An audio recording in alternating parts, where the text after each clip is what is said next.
Ahora sí. Voy a, eh, en este encuentro de hoy vamos a compartir algunas ideas generales y reflexiones sobre el tiempo que estamos transcurriendo, fundamentalmente sobre aquello que desde mi mirada viene por delante y que, sin lugar a dudas, afecta la forma en la que llevamos adelante nuestras carreras profesionales y nuestras vidas mismas, cualquiera sea el ámbito en el cual nos desempeñemos. Me propongo hacer con ustedes un rapidísimo análisis de tendencias y algunas cuestiones que están ocurriendo en esta etapa en la que estamos insertos de nuestra evolución y a partir de ahí permitirme, también pensando de alguna manera en voz alta, compartir algunas miradas sobre aquello que creo que pueden ser estrategias viables para el desempeño de nuestra actividad, cualquiera que sea el ámbito en el cual la estemos llevando adelante, tanto si se trata de una gran empresa como de una pyme, un emprendimiento o nuestro propio desarrollo personal y profesional como individuos.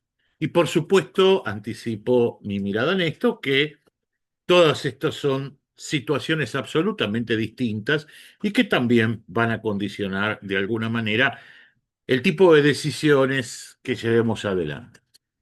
¿Están viendo bien la pantalla que le estoy compartiendo? Sí, perfecto. Perfecto. Bueno, magnífico. Perfecto. Avancemos entonces en esto. Por supuesto, yo voy a ir adelante con este eje de reflexión que les propongo en el momento que lo consideren apropiado. Realicen los aportes que quieran, compartan las experiencias que les resulte atractivas, y vamos, avanzando juntos en esto. Casi diría que pretendo, como les decía en un principio, que estas ideas que podamos compartir hoy de alguna manera se conviertan en un insumo para poder pensar en términos estratégicos. Si fuese a abusar de mi celo profesional, cosa que generalmente no hago, pero como ya estamos promediando noviembre y estoy cansado, por ahí se me escapa, diría casi que esto es una charla sobre perspectiva, es decir, donde vamos a tratar, como les anticipaba en un principio, de explorar toda una serie de tendencias para poder de alguna manera especular sobre próximos escenarios, no solamente de los que ya estamos atravesando, sino de los que podemos atravesar. Les confieso que las veces que encaro presentaciones de este tipo, siempre tengo algún cierto temor de ser objeto de o que a veces se denomina el síndrome de Cassandra. ¿Escucharon alguna vez de esto del síndrome de Cassandra? ¿Alguien sabe a qué me refiero con esto? ¿No? Ale, te cuento, mira, de acuerdo a la tradición homérica, valga la anécdota para distender un poquito, de acuerdo a la tradición homérica, Casandra era una de las princesas troyanas, ¿sí? Allá por esa época del relato de la Ilíada, que había sido consagrada como sacerdotisa en el templo de Apolo. Y el dios, no solamente conmovido por tal consagración, sino también enamorado de ella, le concede el don de la profecía. Pero aquí que como parece que doña Cassandra lo rechazó al dios en cuestión y medio como el que le cortó el rostro, como diríamos en el barrio, el dios se enojó muchísimo y le echó una terrible maldición. No le quitó el don que le había dado de poder avisorar el futuro, de poder establecer profecías, pero sí la maldición en cuestión es que nadie le iba a creer. Con lo cual, la pobre Cassandra se convirtió en una terrible desventurada porque comenzó a ser tildada de loca, obviamente, y no solamente eso, sino que todos la despreciaban como consecuencia de ello. Y en un determinado momento, inclusive, por supuesto que llegó a predecir el terrible final que iba a tener la ciudad de Troya y la terrible tragedia que iba a vivir todo su pueblo. Nadie le creyó y lamentablemente esto pasó. Bueno, espero liberarme, vuelvo entonces a la presentación, espero liberarme de esta terrible maldición, y poder en serio, que estas ideas que trato de compartir con ustedes no necesariamente les hagan cambiar de opinión respecto de algunas cuestiones, sino, como siempre digo, lo principal en torno a todo esto es tratar de movilizar nuestra reflexión.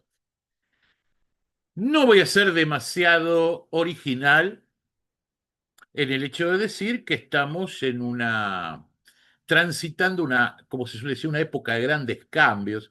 Yo digo más bien una época de cambio de paradigmas. Ahora vamos a ver por qué lo trato de caracterizar de esta manera.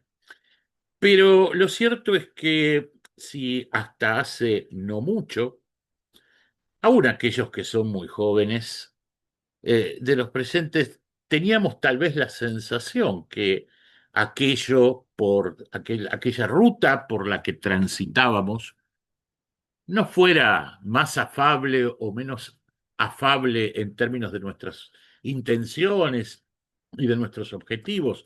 De alguna manera era una suerte de camino recto, ¿sí? En torno al cual nosotros podíamos transitar con un mapa medianamente predecible.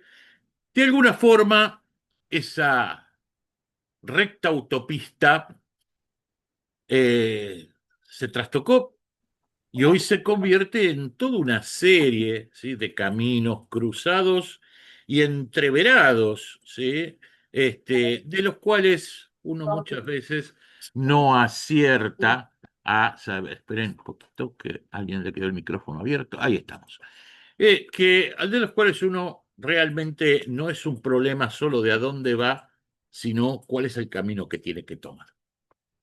Y les decía recién, me parece que esto no es la primera vez que ocurre en nuestra historia. Vamos a empezar a desmagnificar algunos hechos, sino que a lo largo de la historia, a lo largo de la evolución de la humanidad, ha habido permanentemente grandes rupturas de paradigmas, generalmente movilizadas por el impacto de nuevas tecnologías que decididamente cambiaron la vida. Hoy, cuando hablamos de esto que llamamos las nuevas tecnologías digitales, tal vez nos parezca estar viviendo un momento único, probablemente así lo sea, pero ojo con también magnificar esto, ¿no? El tema no es solamente el impacto actual, sino lo que vendrá y hasta dónde nuestra infinita capacidad adaptativa como especie nos permitirá acomodarnos a ello.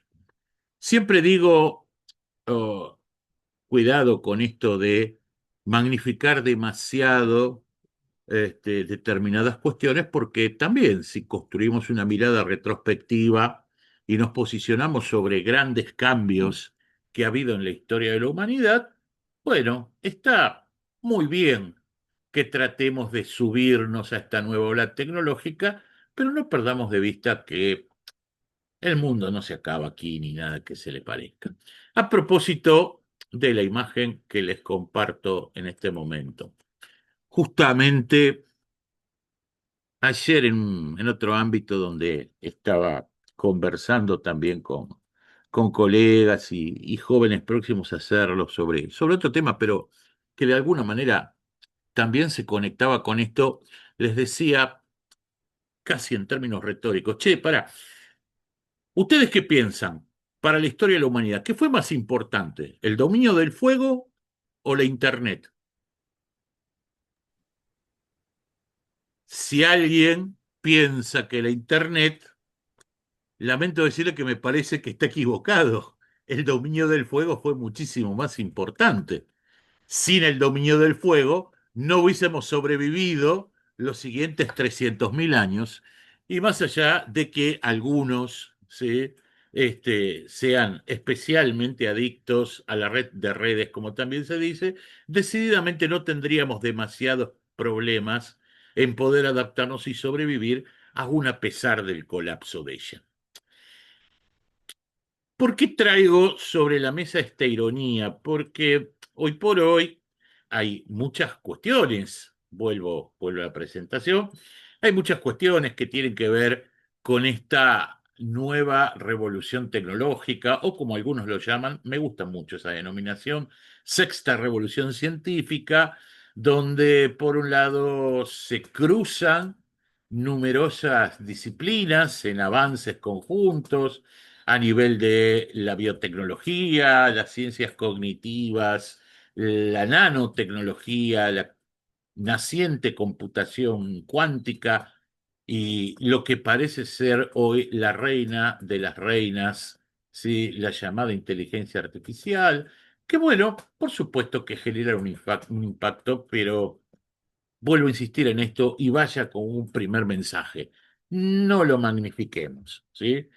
Ni nadie va a asegurar, y los invito a prestar atención en esto, nadie va a asegurar su crecimiento, su desarrollo en cualquiera de los planos que se proponga por el simple hecho de adoptar nuevas herramientas tecnológicas.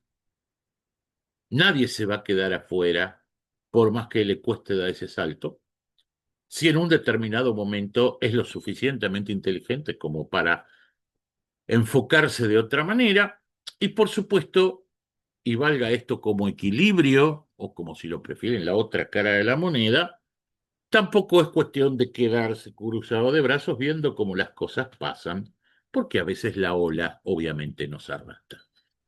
Sí está claro que hablamos de transitar una nueva era, que hablamos de un nuevo paradigma, y cuando hablamos de un nuevo paradigma, de una nueva forma de entender la dinámica del mundo en general, de los negocios en particular, porque en definitiva ese es el foco principal de nuestro encuentro de hoy. Sí debemos advertir que hay algo que ocurre, que es la aceleración de los tiempos. De pronto, en cualquiera de los eventos que han caracterizado grandes quiebres de paradigmas anteriores a los cuales hacíamos referencias directas e indirectas, hubo un periodo mucho más largo de aclimatación, por decirlo de alguna manera, de adaptación. Hoy por hoy, el vértigo de la introducción de las tecnologías que caracterizan el nuevo paradigma es mucho más acelerado, lo cual hace obviamente que nuestra capacidad de adaptación al cambio también deba acelerarse. Hay un concepto que me parece fundamental en esto. Me voy a detener un instante sobre esta sentencia que me permito compartir con ustedes en la imagen que vemos en este momento en pantalla, donde digo, ojo, el éxito no es necesariamente de quienes se mueven primero, sino de quienes pueden administrar la transición. ¿Qué quiero decir con esto? Esto me parece interesante también para que lo pensemos juntos.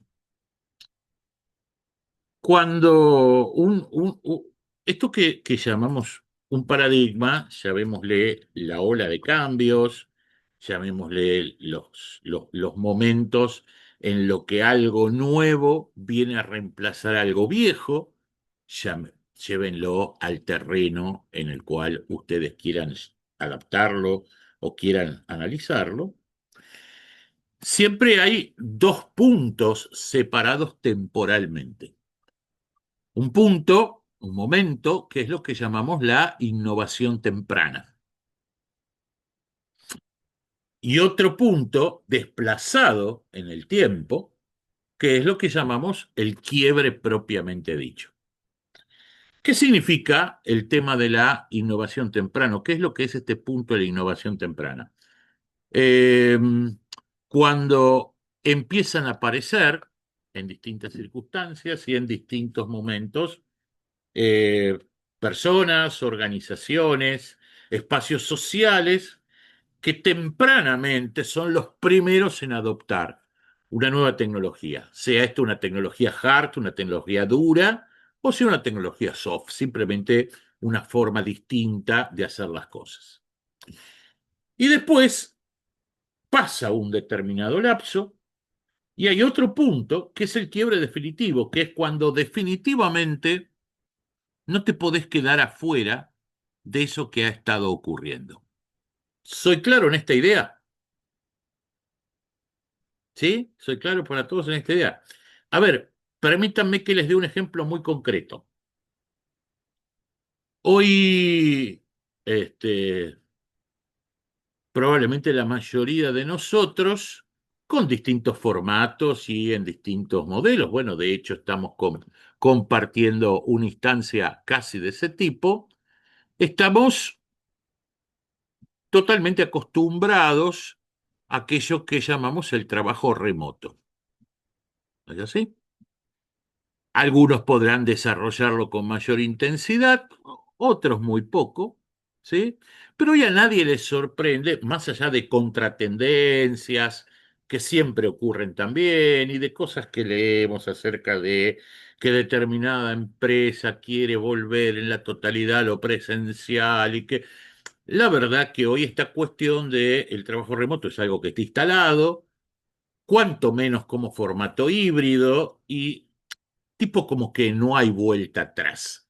Difícilmente, difícilmente, una empresa, cualquiera sea su tamaño, cualquiera sea su actividad, va a poder ser competitiva si no adopta algún tipo de mecanismo que incluya el trabajo remoto, aunque sea de una manera híbrida. ¿Me siguen hasta acá? ¿Me siguen hasta acá en el ejemplo? Sí, sí, lo mismo sucede con un Sí, montón de cosas. Eh, claro, si yo me remonto un poquito atrás en el tiempo, yo en lo personal, como comparto muchas veces con algunos de ustedes, escuché en términos firmes hablar del trabajo remoto hace, sin exagerar, unos 30 años. Hace unos 30 años yo estaba dando mis primeros pasos, ¿sí?, en la vida profesional y alguien me habló del trabajo remoto. Y a mí en ese momento me pareció un disparate. Y no conocía, ni conocí durante bastante tiempo, ninguna empresa, al menos ninguna empresa líder, grande, chica, mediana, que tomara esto como formato o como modelo. Solamente unas muy pocas y de determinados sectores de actividad. En aquel momento, hace 30 años atrás, era, como digo, casi una cuestión excéntrica, ¿sí? El hecho de decir contempla un trabajo real. Aparte, ni siquiera estaba garantizada una infraestructura tecnológica sólida como para sostener, para mantenerlo.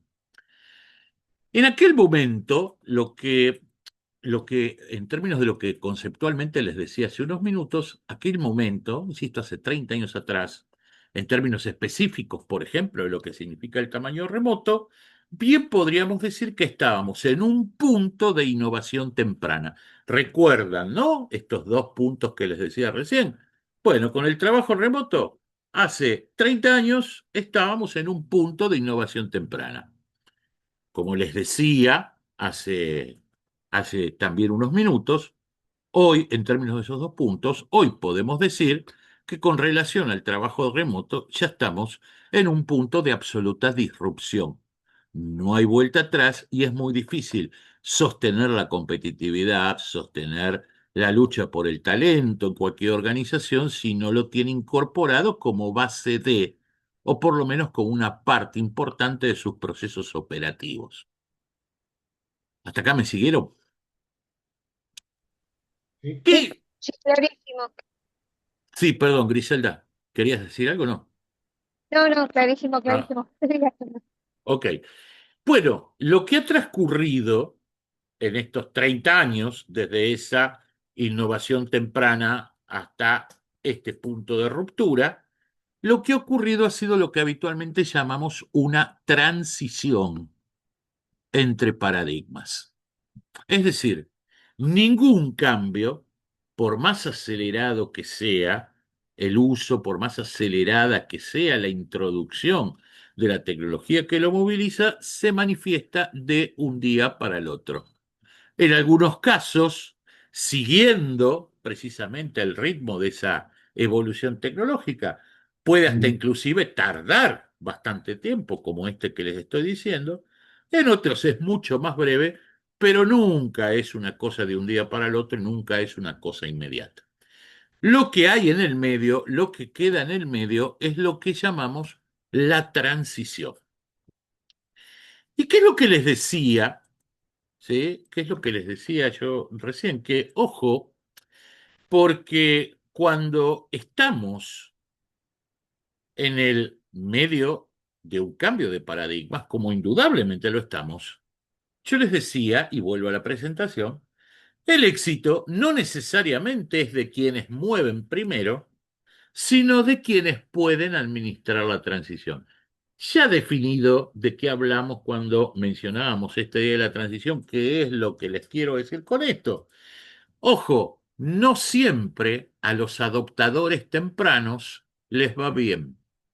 De hecho, hay un montón de ejemplos, también, no solamente en la historia de la humanidad, sino específicamente en la historia empresarial, en la historia del mundo de los negocios, hay infinidad de ejemplos en los cuales a los adoptadores tempranos decididamente no les ha ido bien. Hay muchas formas de exponerlo. Algunos dicen el mercado no estaba maduro, algunos dicen la tecnología todavía no era lo suficientemente robusta, algunos dicen no hubo un aprendizaje necesario en términos de su incorporación, otros dicen no hubo un desacople cultural, es decir, hay muchas formas en las que podríamos explicar este porqué. Pero vuelvo a insistir, no necesariamente a quienes mueven primero les va bien. Algunos sí, pero decididamente no a todos. Recomendación en para esto y para siempre. No tomemos la política de tirarnos de cabeza, por decirlo de alguna manera, en lo primero que aparece. Dejémoslo que corra un poquitito. Obviamente, y esto sí me permito ser un poquito más drástico, un poquito más terminante, decididamente cuando se produce el punto de ruptura, no hay vuelta atrás. Y aquel que no dio el salto a tiempo, como en esas películas donde de a poco se va derrumbando la tierra y se las traga la grieta, aquel que no haya dado el salto a tiempo en el punto crítico realmente de ruptura, se lo va a tragar la tierra. Entonces, ¿qué es? ¿Cuál es el punto crítico de esto? ¿Qué es lo que hago en el medio? ¿Cómo voy gestando esa transición? ¿Cómo voy paulatinamente abandonando el sistema viejo? Sistema viejo, lo de viejo entre comillas, ¿no? El sistema vigente, lo que siempre he hecho, la forma en la que he planteado el desarrollo de mis actividades, de mis negocios, cómo paulatinamente la voy mutando en términos de lo que veo que en un determinado momento sí va a ser una ruptura. No salto al vacío, no genero el cambio de un día para el otro, pero vuelvo a insistir, no me quedo sentado viendo qué es lo que pasa. De alguna manera, esto que, como les decía, anunciaba en el principio, ¿no? Y cuando decía, bueno, utilizaba esta expresión prospectiva, y dije, vamos a hablar un poquito de perspectiva. La perspectiva, como concepto de gestión de negocios, básicamente se basa en esto: especular sobre el impacto de determinadas tendencias, pero fundamentalmente para entender cuál es la lógica de las transiciones y cómo me voy a ubicar en esa transición. ¿Soy claro hasta acá en esto? Esta primera aproximación es clara para todos. Sí, una consulta, profe. ¿Dónde Clarísimo. queda, A ver, dónde queda el concepto de el que pega primero pega dos veces, como se dice habitualmente en el barrio. Y es un concepto más que no necesariamente responde a todas las situaciones. A veces el que pega primero recibe el revés más fuerte de rebote. Si fuésemos a la metáfora pura. No, te entiendo, Juan, lo que decís, sí es válido. Lo que pasa es que, qué es lo que significa pegar, ¿no? Si pegar, como yo te decía, significa saltar al vacío, si pegar significa comprometer imprudentemente determinado tipo de recursos, si pegar significa, según el tipo de organización en la que te muevas, acelerar tiempos cuando un mercado no está maduro. Es decir, no siempre pegar primero significa pegar dos veces. También podés pegar dos veces en el vacío, ¿sí? Digo, jugando con ese tipo de metáforas. Eh, ¿Hay que moverse rápido? Sí. ¿Hay que moverse con premura? También. ¿Hay que moverse con apresuramiento? No. Y en todo caso, sí, en todo caso hay que ser consciente, como decíamos en una de las primeras imágenes que compartíamos, para qué lado nos vamos a mover. Si hay algo, entonces, hecho esto, si me permiten, y llegando hasta aquí, digamos, en esta primera introducción, digo, vamos a explorar tendencias. Y vuelvo a insistir en esto, explorar tendencias no significa que esto es lo que va a ocurrir mañana, dicho literalmente, lo que va a ocurrir antes de Navidad. Esto significa que son rumbos hacia los cuales vamos a ir dirigiéndonos en los próximos 5 años, ¿sí?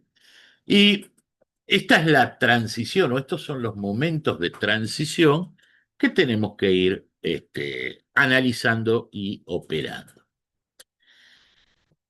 Como les mostraba simbólicamente en una de las imágenes iniciales, esta transición que implica el nuevo paradigma, si tuviese que definirlo de alguna manera, más allá de lo obvio, más allá como decía, de esa convergencia de tecnologías que mencionaba hoy, yo diría que lo llamaría algo así como el fin de la linealidad. Me parece que es el concepto más fuerte, tal vez, más allá de que suene simple, y que cruza absolutamente todas las cuestiones más allá de las tecnológicas. ¿A qué me refiero con el fin de la linealidad? Que lo pensásemos en términos de una empresa, insisto, cualquiera sea tu tamaño, lo pensásemos en términos de una persona, lo pensásemos en términos de un pequeño emprendimiento de cualquier naturaleza, siempre, al menos durante los últimos 100 años y hasta el inicio de este paradigma del que les hablo, siempre nosotros desarrollábamos nuestros planes de crecimiento en términos de la idea de algo que era lineal o que iba a ser más o menos consecuente de la misma manera. Después, por supuesto, podríamos tener distintos modelos de crecimiento, de expansión, pero vuelvo a esa metáfora de la autopista y las rutas que se entrecrustan.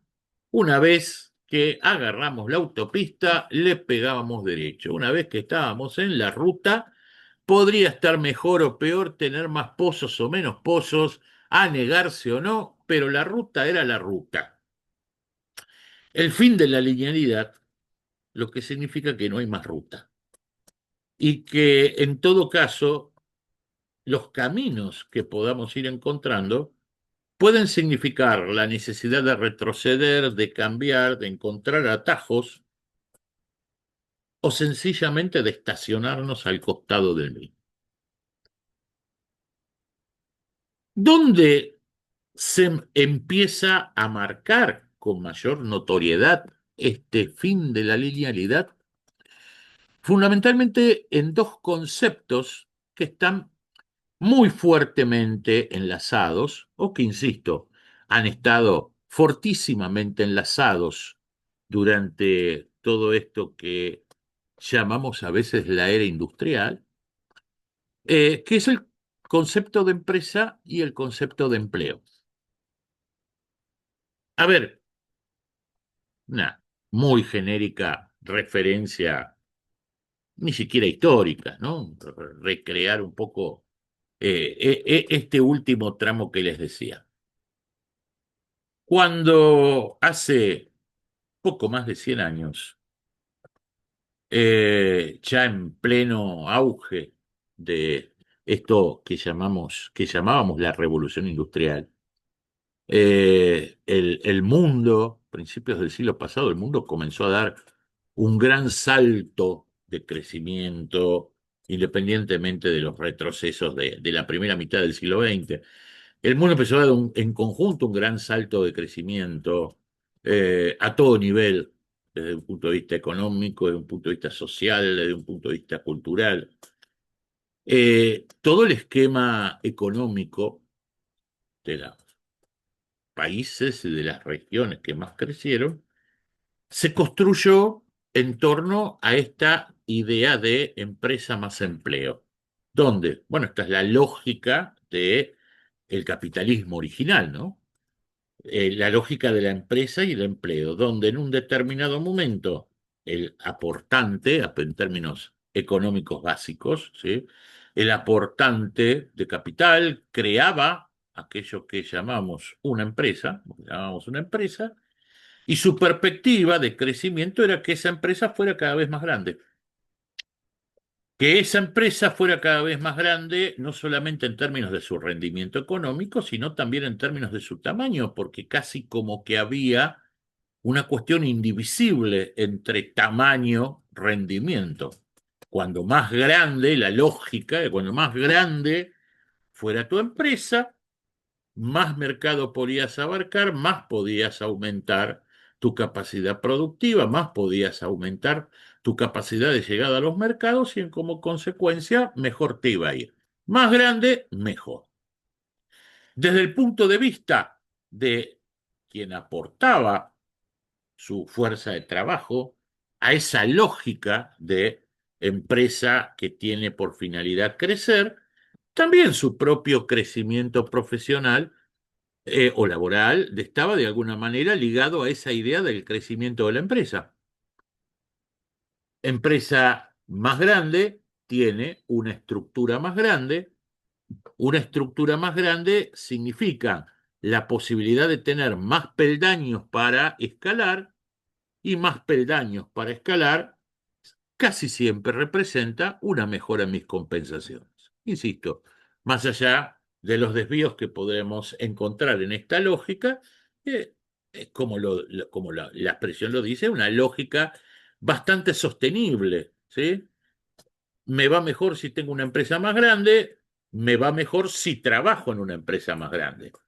Cuando más amplia sea la estructura, significa que mi empresa está creciendo. Cuando más amplia sea la estructura, significa que a mí como empleado me va a ir mejor porque voy a tener más oportunidades de crecimiento. De hecho, cualquier joven que hace no mucho tiempo se plantease, como se suele decir en determinados ámbitos, su carrera corporativa, la idea principal era ver de qué manera puedo ir acelerando mi crecimiento pasando de una empresa más pequeña a una empresa más grande y así sucesivamente. Más o menos esta era la lógica, ¿no es así? ¿Coinciden en esta mirada que les comparto? Sí, ¿no? Bien. Bueno, cuando yo digo entonces, y vuelvo a la presencia, cuando yo digo que esta linealidad arranca por romper la lógica esta de empresa-empleo, es que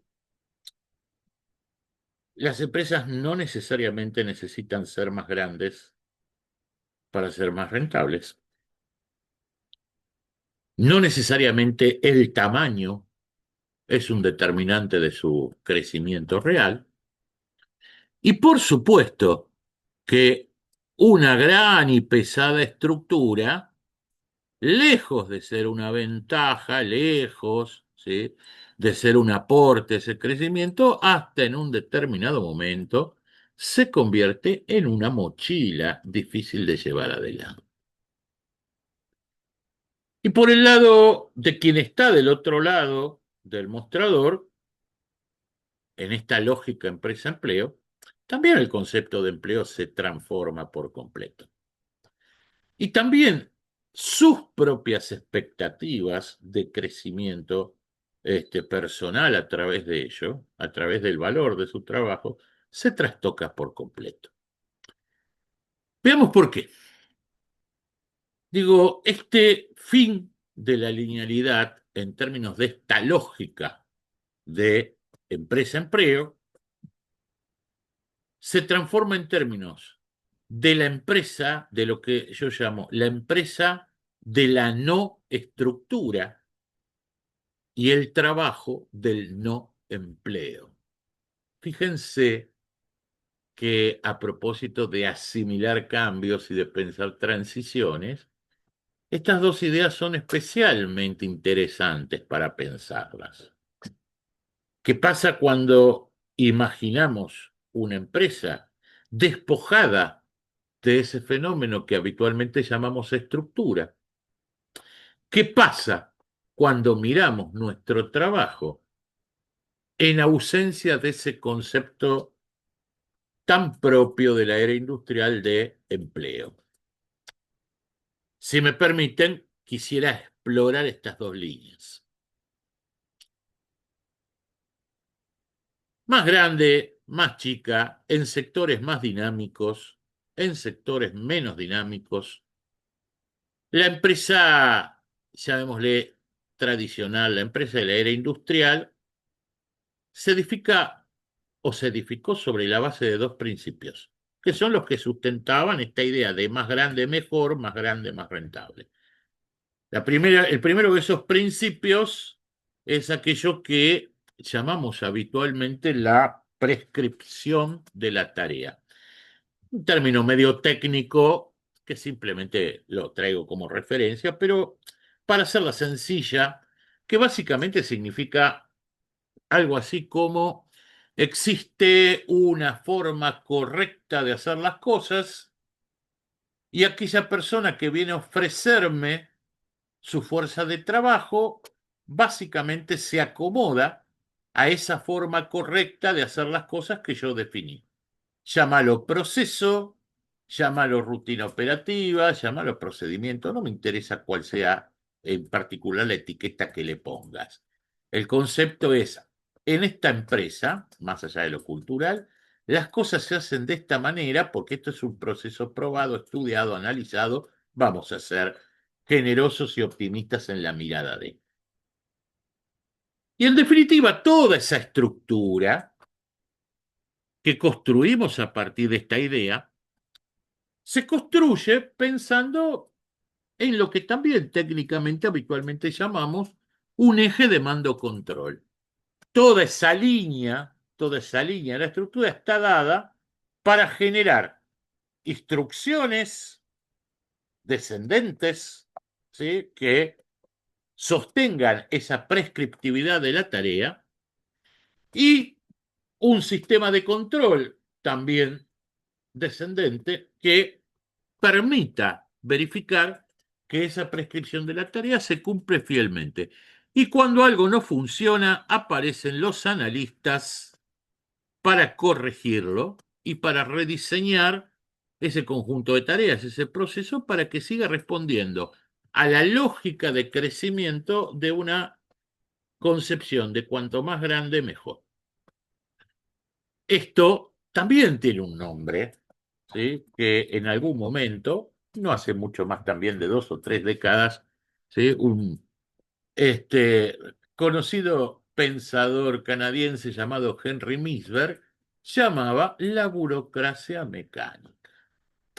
Y la verdad, jóvenes amigos, que más allá del maquillaje que muchas organizaciones supuestamente muy revolucionarias, muy de punta, muy innovadoras en sus conceptos de trabajo, qué sé yo, la verdad que cuando rascas un poquitito la cáscara, cuando rascas un poquito la pintura dorada, en la amplísima mayoría de los casos, detrás de eso sigue habiendo una burocracia mecánica.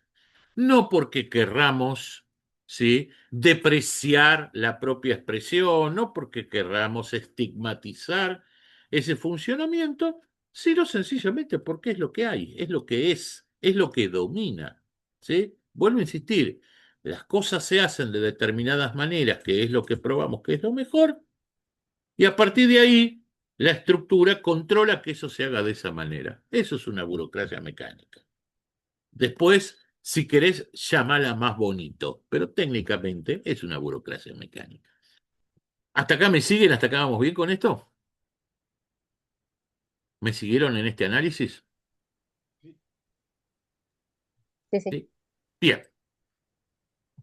Cuando yo digo que hay una transición donde un concepto distinto reemplaza a un concepto anterior, lo que entra definitivamente en su recta crítica final, es este tipo de modelo. Pero bueno, insistir, no es un problema de arreglarlo con maquillaje, ¿sí? Es un problema de cortar, de que se corta de raíz la idea de ese modelo. ¿Sí? Que ese modelo que simbólicamente podemos ver reflejado, ¿sí?, en un grafiquito como este, es lo que no está mal, o lo que tiende a no estar mal. Vuelvo a insistir lo que les decía, y por eso me detuve en ese primer bloque introductorio, en esta idea de transición. Probablemente durante los próximos aquellos que trabajan fuertemente comprometidos e involucrados en el marco de una determinada organización, probablemente durante los próximos 5, tal vez en algunos casos 10 más, porque le insisto, esto no es que se cortó un día y que se dijo a partir de ahora, sí, 15 de noviembre de 2030 dejó de eso, esto no. Las transiciones se terminan drásticamente, pero esto no significa tampoco de un día para el otro. Este modelo que aparece ahí bien tachado con rojo, es lo que probablemente cada vez veamos menos. ¿Por qué? Porque ese concepto de organización, ¿sí?, es lo que precisamente muta a partir de la introducción de muchas de estas cuestiones, desde la más básica, desde aquella que decíamos que comenzó a instalarse hace 30 años atrás, de la idea de un trabajo no presencial, de un trabajo soportado por tecnologías, hasta la idea de el trabajo temporario. También un viejo pensador inglés de hace 2 o 3 décadas, un muchacho que se llamaba Charles Handy, que lamentablemente falleció hace un par de años, hablaba de lo que él llamaba, ya en aquel momento, ¿no? De nuevo, a propósito de indicios de cambio, lo que él llamaba una organización trébol.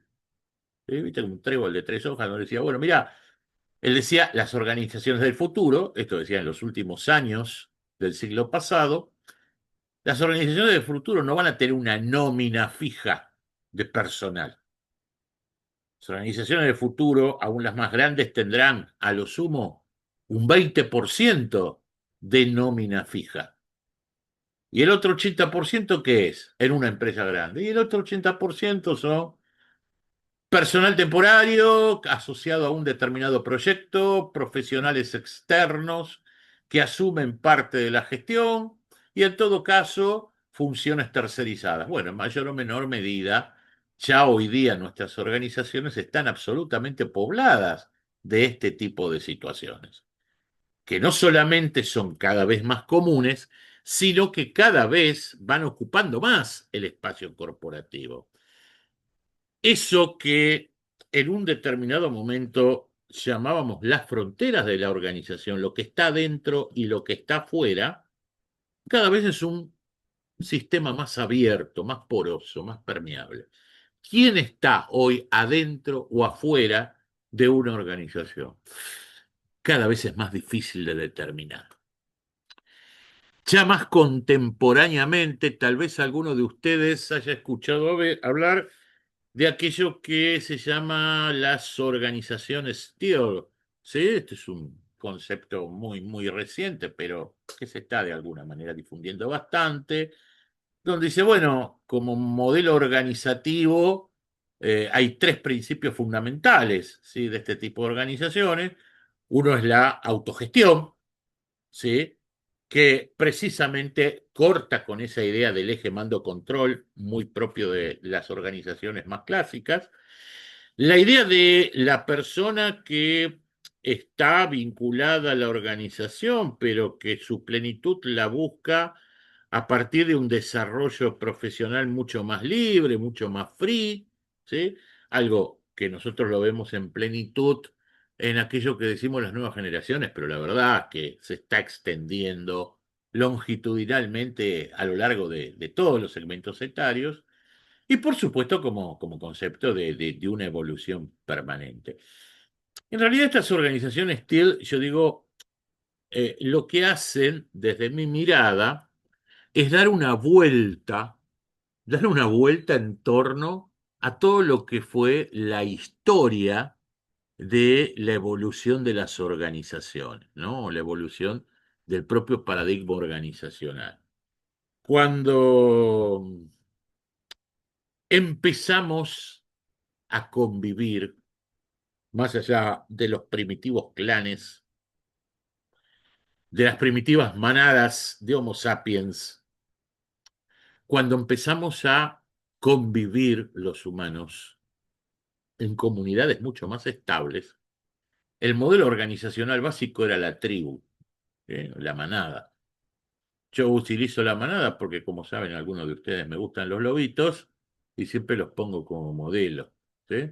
Pero el primer modelo organizativo de la historia de la humanidad fue lo que nosotros podemos decir la tribu. Conjunto de individuos que en un determinado momento se asociaban en forma más o menos libre para asegurar su supervivencia, para poder este, construir algún tipo de prosperidad bajo un liderazgo más o menos firme, tal vez basado en distintas funciones. No me voy a extender mucho en analizar esta cuestión.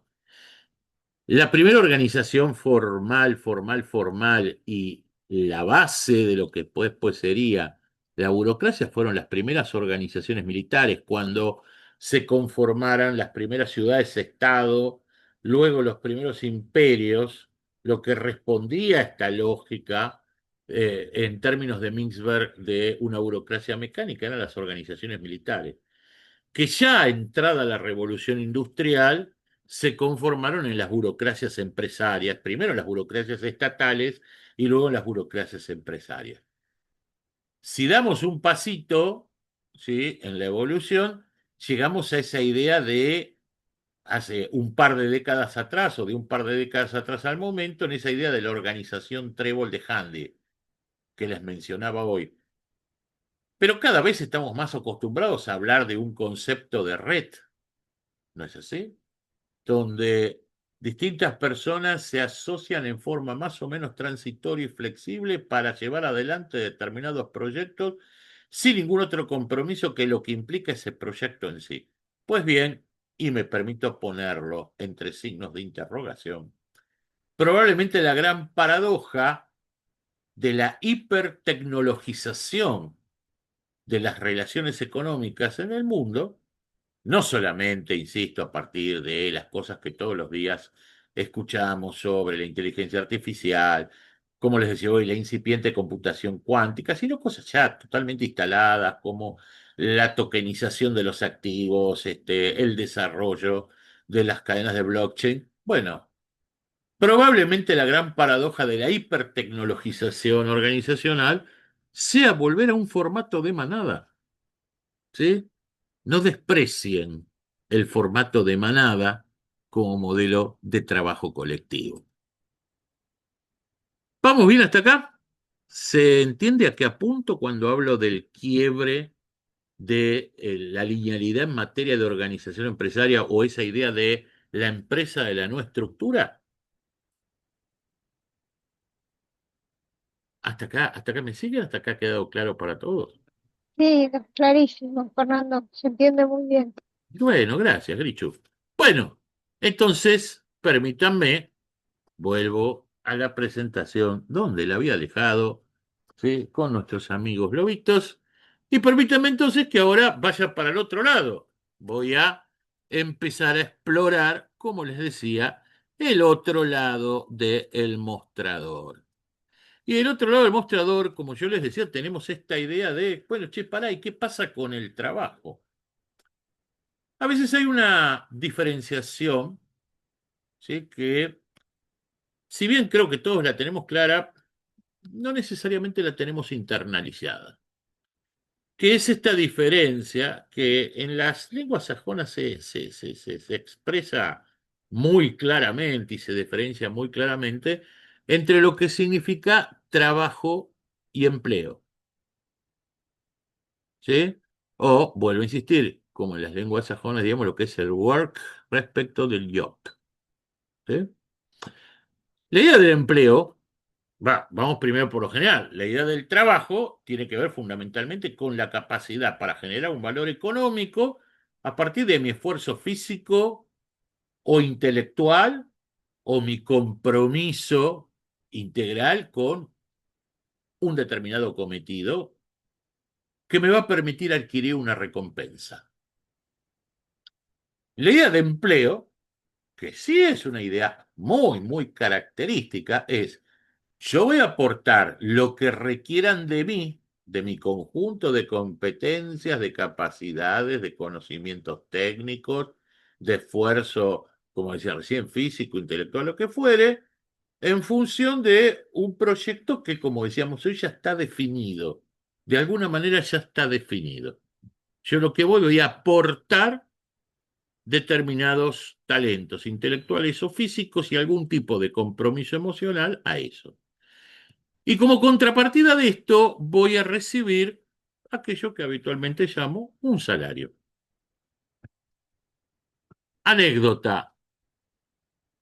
Eh, ¿Saben todo, no? De cómo se origina la idea de salario? Que, como todos imaginarán, viene del tema de la sal, ¿no? Bueno, recuerden, recién les decía, ¿no? Las primeras organizaciones realmente formales, estructuradas en la historia de la humanidad fueron las organizaciones militares. La palabra salario, ¿sí? Que viene del latín de salarium, viene de la época de la antigua Roma y viene de la época en la que se les pagaba una parte de sus recompensas a los soldados con sal. La sal, sí, con sal, literalmente con sal. La sal era un insumo muy valioso porque era lo que se utilizaba principalmente como conservante. Entonces, aquel que servía, en el caso, insisto, de la antigua Roma, como legionario, ¿sí? Como soldado raso, ¿sí? De esa organización militar que llamamos la Legión, una parte de sus compensaciones, ¿sí? La mayoría las recibía en especie, sea a nivel de insumos para sí, para su familia. Bueno, en ese momento el legionario no tenía familia, solamente cuando se retiraba podía formar familia. Recibía para sí, para su manutención, parte de lo que podía recibir a modo de premio por su participación en determinado tipo de saqueos o de conquistas, pero una parte importante de su compensación era el salarium, es decir, una porción de sal, que era fija y que estaba establecida precisamente por el rango, como si nosotros dijéramos hoy el salario que corresponde a una categoría laboral según el convenio. Eso viene de la antigua Roma. Recién cuando el tipo se retiraba, si sobrevivía, cuando el tipo se retiraba de su servicio en el ejército, cosa que podía hacer a partir de los 30 años, recuerden que en esa época la gente no vivía demasiado, podía ser a los 30 años, entonces recibía un pago final que tenía que ver con tierras, ¿sí? Con la posesión de tierras, con la posesión de tierras de las que generalmente había participado en su conquista y ahí se volvía un agricultor. Pero la idea de salario siempre tiene que ver con una participación fija o semifija en función de una determinada calificación laboral y que se le da a todos por igual, en función de que ocupen esa calificación. Más allá de este antecedente que yo les decía en términos de la antigua Roma y de dónde surge la idea, el salario como tal es algo muy propio de eso que llamamos la revolución industrial. Hasta fines del siglo XIX, el porcentaje asalariado de la población mundial no debería ser superior al 5 o al 10%.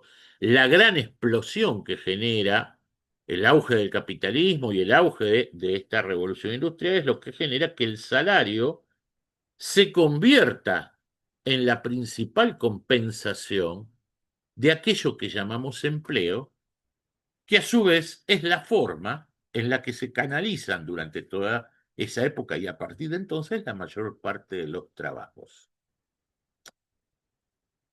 No quiero que se convierta esto en un cuentito circular, pero no hace falta en esto elaborar demasiado para entender que si la empresa, fundamentalmente proveedora de empleos y en consecuencia de salarios, tiende a achicar y a flexibilizar su estructura y a adoptar esa idea de trébolo de red, obviamente, como consecuencia lógica, la idea de empleo es la que empieza a desaparecer y con ella también la idea de salario. ¿Esto qué significa? ¿Que nos vamos a morir de hambre? No, no necesariamente. Hay un montón de gente que no vive de su salario, que yo digo que cada vez va a ser menos, ¿sí? Menos común esta idea del salario. Probablemente volvamos, si le damos crédito a esto que decía Handy, yo creo que va a ser mucho más profunda todavía la transformación, pero probablemente volvamos a esa idea de, como decía, del fin del siglo XIX, de solamente un porcentaje muy, pero muy, muy, muy chiquitito, ¿sí? Muy chiquitito de la población desarrollará su fuerza de trabajo en términos de un empleo. ¿Escucharon alguna vez el concepto de economía hic? ¿Alguien le suena este concepto de economía hic? No, no lo recuerdo. ¿No? No. Eh, el concepto este de hic viene tomado de la música. La presentación hip es la presentación que en un determinado momento, o se le llamaba así en la Gran Bretaña, a la presentación espontánea que en un determinado momento hacía un artista o un grupo musical, ¿sí? Sin demasiado prolegómeno, sin demasiado anuncio, casi como un artista callejero que trabaja la gorra, pero con un cierto nivel de formalización, ¿sí? Como si fuera una suerte de mini recital. Obviamente, como se imaginarán, esta idea de la economía gige es una metáfora precisamente para reflejar aquello que imaginamos como nuevos modelos de trabajo o como nuevos modelos de generación de valor económico a partir del trabajo que no tienen que ver con ese concepto tradicional del empleo. Fíjense este gráfico, ¿sí? Que ya desarrolla un poquito más, ¿sí? Un poquito más el concepto de economía hic, ¿no? Por dónde pasa esto de la economía hic? Bueno, acá hay varios conceptos, ¿no? El trabajo yendo en sentido horario, ¿sí? Arrancando del ángulo superior derecho del gráfico, la famosa multitarea, ¿sí? El autoempleo, la contratación independiente, las plataformas de trabajo, insisto, desde lo más básico, ¿no? Desde un Uber hasta todos los derivados, no necesariamente, ¿sí? Que no necesariamente tienen que ver con servicios de este tipo, también hay en términos de servicios de alto valor agregado, de servicios del conocimiento. Como decíamos hoy, el trabajo remoto, el trabajo sobre demanda, todo esto va generando un nuevo tejido de generación de valor a partir del trabajo que se encuentra cada vez más distante de la idea del empleo tradicional.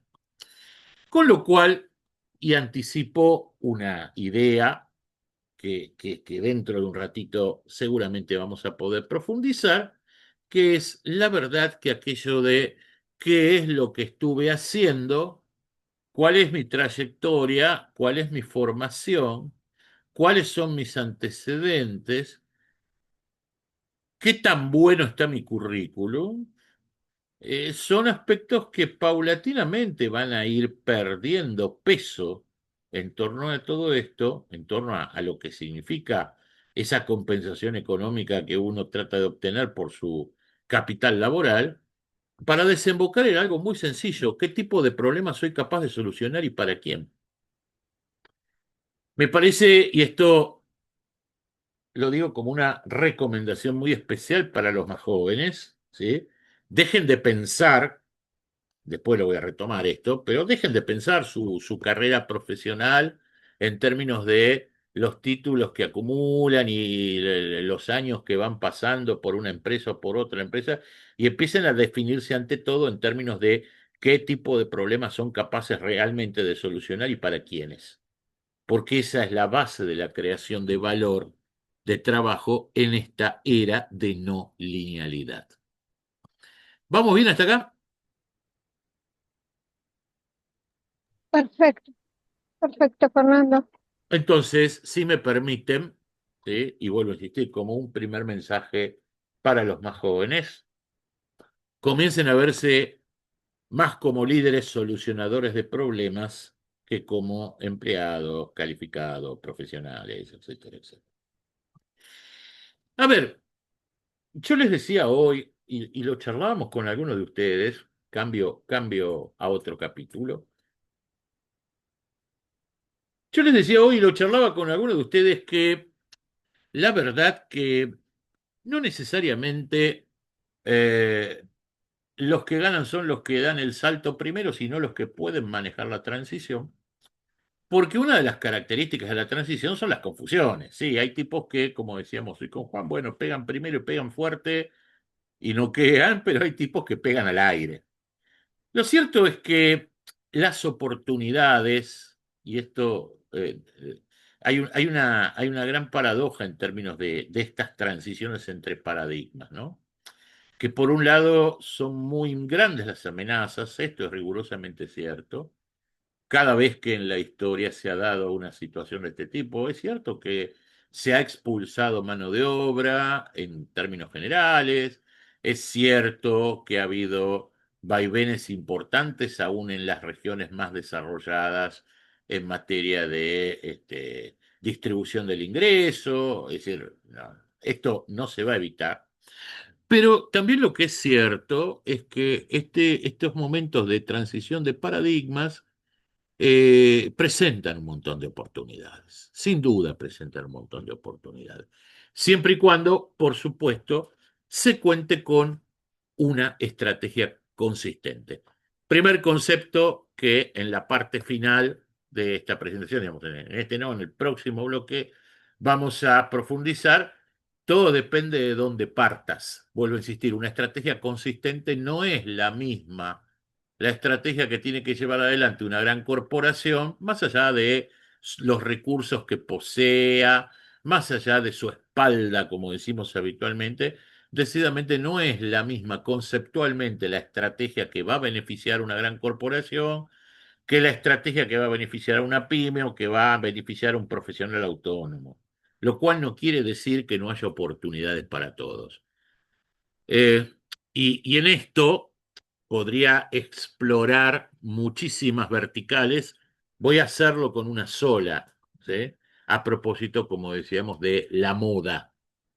Che, ¿en serio todo tiene que ver con la inteligencia artificial? Estamos absolutamente convencidos, y hablo del aquí y ahora, insisto, y de los próximos 3, 4 años, ¿todo tiene que ver con la inteligencia artificial? No, la verdad que no. Hay un montón de cosas que sí, pero también hay un montón de cosas que no. A ver, vamos a explorar algunas pistas. Yo digo, y esto ni siquiera me animo a decir que es un mapa de ruta, sino que simplemente son algunas pautas para analizar. Lo importante es tener claro cuál es, por dónde buscar y cuál es el tipo de negocio, insisto, cualquiera que sea mi tamaño, ¿sí? Cualquiera que sea el tamaño que tenga, o cualquiera que sea el sector que yo quiera explorar, tener claro cuál es el tipo de negocio que puede prosperar en un modelo de transición como el que estamos hablando. En esta perspectiva de 5 años y un poquito más, yo les diría que, o los invitaría, me permito sugerirles que piensen sus negocios, insisto, partan de donde partan y lo enfoquen hacia donde enfoque, en términos de tres grandes tipos de familias, por decirlo de alguna manera, tres grandes tipos de negocios. ¿Cómo podemos pensar esto?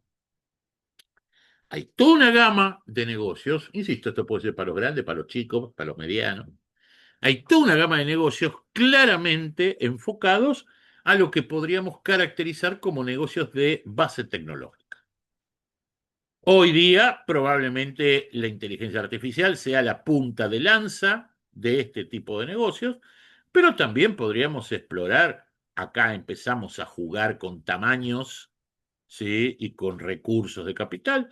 Podríamos explorar el terreno de la nanotecnología, del Internet de las cosas, de la computación cuántica, la biotecnología, la genética. Todo esto, toda esta primera columna, las vamos a caracterizar como negocios de base tecnológica. Hay oportunidades infinitas para todo tipo de tamaño, para todo tipo de tamaño. Lo que no puedes hacer es quedarte a mitad de camino. Si vas a apostar a un negocio de base tecnológica, jugate en serio en el desarrollo, los desarrollos que tengan que ver con eso. Siempre el problema de toda transición entre paradigmas es quedarse a mitad de camino. No son ni una cosa ni la otra. ¿Es el único modelo, como yo decía, por el cual podés generar negocios exitosos? No, para nada. Hay infinitas oportunidades que van surgiendo de otro tipo de negocios que si bien pueden utilizar como determinados soportes tecnológicos, en su esencia estratégica son negocios de base humana. Espacios para observar en este sentido: preservación del medio ambiente, entretenimiento, industrias tradicionales, ¿sí? Agricultura, minería, seguridad, turismo, educación, salud, muchísimas perspectivas como corazón de negocio más allá de la tecnología. Y todavía me animaría a presentar una tercera familia, que yo digo que son negocios emergentes, generalmente también derivados del tema de esto que llamamos negocios de base humana, pero si lo quieren, todavía con una carga mucho más artesanal, ¿sí? Todo lo que tenga que ver con el arte, con la cultura, con la gastronomía, servicios para mascotas, asistencia emocional, indumentaria de autor, etcétera. Entonces, porque digo, todo depende de cómo yo me pare y de dónde parto. Obviamente, si yo soy una gran corporación, voy a tratar de ligarme a una industria de punta, o si quiero explorar alguna oportunidad emergente, lo voy a hacer basado en una plataforma fuertemente tecnologizada. Tal vez una pyme, y por eso yo tomémoslo ni siquiera como un mapa, pero sí como un precario planiferio para ver por dónde me muevo. Si yo fuera una pyme, buscaría intersecciones, ¿no? Es decir, bueno, ok, puedo asentarme sobre algún tipo de base tecnológica, pero fundamentalmente el corazón lo voy a centrar en estos negocios de base humana. Si yo tuviese que abrir una pyme hoy o desarrollar una pyme hoy. Si yo me planto como emprendedor, también voy a buscar una transición y voy a buscar por el lado de las oportunidades emergentes, con alguna posibilidad, según el resto que tenga, de ver si puedo generar algo que o me permita realmente generar un quiebre tecnológico, si tengo con qué, o si no, asociarme con alguna de estas áreas de negocios de base humana. Pero, insisto, lo peor que puede pasar en términos de buscar realmente, como decíamos hoy, retrocedo un poquito, una estrategia consistente, es centrarnos todos exclusivamente y pensar que todos vamos a poder desarrollar negocios de alta tecnología en forma exitosa, perder de vista otras oportunidades que están allí, que están latentes y que tienen un inmenso potencial de desarrollo, y fundamentalmente jugar partidos o tratar de jugar partidos que no estoy en condiciones de jugar. ¿Por qué no es necesario jugar partidos que no estoy en condiciones de jugar? Tengo un montón de oportunidades por otro lado. ¿Se entiende este mapita? ¿Se entiende esta mirada que les comparto? Sí, sí. Sí, sí, ¿Sí? profe. Bien. Entonces, hecha esta caracterización, que insisto, de modo alguno es taxativo, podemos incorporar lo que ustedes quieran o discutir, ¿sí?, sobre lo que ustedes quieran en esto. Permítanme que avance en términos de, bueno, che, ¿qué onda? ¿Cómo hago esto? Y por supuesto que mi idea, como les decía en un principio, es fundamentalmente aportar elementos para la reflexión de cada uno, con lo cual, por supuesto que yo puedo establecer algunas pautas generales, algunas recomendaciones generales, pero sería imposible en este espacio desarrollar todo lo que podría desarrollar en términos de cada uno de los capítulos.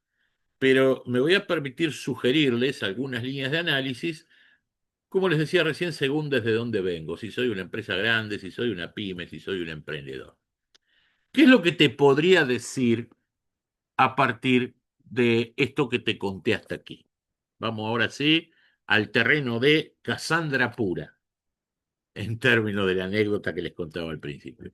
Mira, si sos una gran empresa, lo primero que te podría decir es, desde ya resistí la tentación de crear una organización tecnoadicta, lo cual no quiere decir que toda vez que puedas asociarte o generar un negocio fuertemente basado en tecnología, vas a estar obviamente surfeando la cresta de la ola, lo cual no quiere decir que te conviertas en una organización tecnoadicta, ¿sí?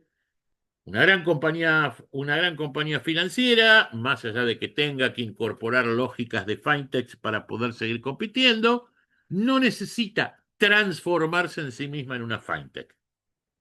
Una gran empresa farmacéutica, si bien tiene que bucear fuertemente el terreno de la biotecnología, no necesariamente necesita convertirse en una biotecnológica. Una gran empresa alimenticia, si bien también tiene que empezar a explorar fuertemente el terreno de la biotecnología, de la genética, no necesariamente tiene que convertirse en esto. ¿Sí? Base tecnológica fuerte, sí. Tecnoadicciones, no. ¿Sí? No hay que resistir la tentación para quien dirige una gran empresa de crear una burocracia con chip, es decir, hacer lo mismo que decíamos hoy, que está agotado en términos de linealidad, hacer exactamente lo mismo, pero todo tecnologizado, no cambias absolutamente nada, ¿sí? Es oportuno siempre buscar, si tenés ese espacio como gran corporación para hacerlo, diversificar en forma agresiva, no tengo dudas, si yo estuviese sentado en la poltrona del CEO de cualquier corporación transnacional, dirigiría una diversificación agresivísima hacia industrias de base tecnológica, pero por supuesto sin olvidar que decididamente el 90% del proyecto no depende de la tecnología que incorpore, sino de quienes lo lleven adelante. Ojo con crear agujeros donde no tengamos los liderazgos para sostenerlos, ¿sí? Nunca hay que cometer el error de reemplazar liderazgos por procesos. Eso no funciona nunca, ni aún en las épocas de mayor automatización. Y para quienes sueñan, y va a estar bueno, no digo que no va a estar bueno en un montón de cosas, tal vez en otras no, pero para los que sueñan inclusive con una inteligencia artificial generativa, ¿sí?, de múltiples, digo que estamos todavía a no menos de una década de distancia de poder plasmar esto. Eh, Dejo por un cachito a las grandes corporaciones. ¿Qué pasa si sos una pyme? La primera advertencia que me atrevería a hacer, bueno, trabajo con varias de ellas, una advertencia que hago a menudo. Ojo, porque si vas en la dirección del pez grande, lo más probable es que seas su comida. Y esto es un error que muchas pymes, y no tan pymes generalmente, cometen. Hay carreras que no se pueden correr cuando uno ya perdió antes de la largada. Está bueno generar sinergia entre las operaciones que tengo, pero lo que nunca puedo hacer es esto. Y esto lo tiene que tener claro cualquier dueño, cualquier directivo de una pyme.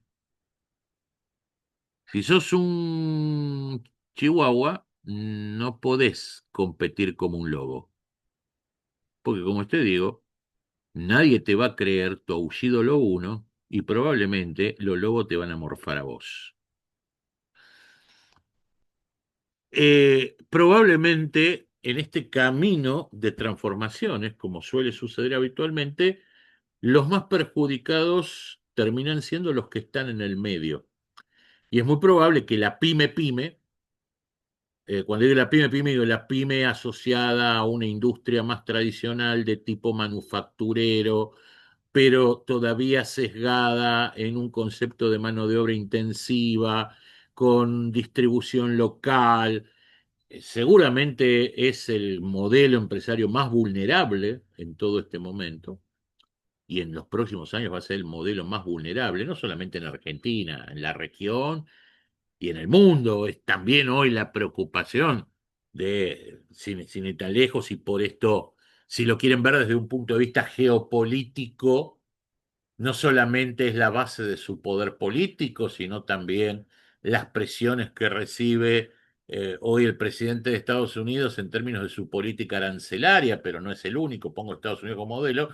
El modelo económico de Estados Unidos no está sustentado en términos de las grandes tecnológicas o las grandes empresas, son la cara competitiva frente al mundo, pero la generación de divisas y la generación de empleo de Estados Unidos también es una estructura económica parecida a esa relación 70-30 entre pyme y gran corporación.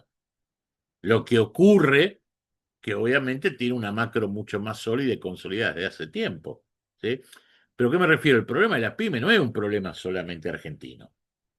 El argentino carga con la mochila, no vale la pena que nos extendamos en esto porque es algo que todos conocemos, carga con la mochila de la falta de productividad, carga con la mochila del atraso a nivel de infraestructura, carga con la mochila de la baja competitividad país, de los históricos desarreglos en la macro, pero como condición en sí de estrategia empresaria no tiene una problemática demasiado distinta de la que puede tener hoy una pyme en cualquier región desarrollada, que por supuesto tendrá las ventajas de tener mayor acceso al crédito, de poder tener un poquitito de mejor tecnología, personal más calificado, pero no mucho más.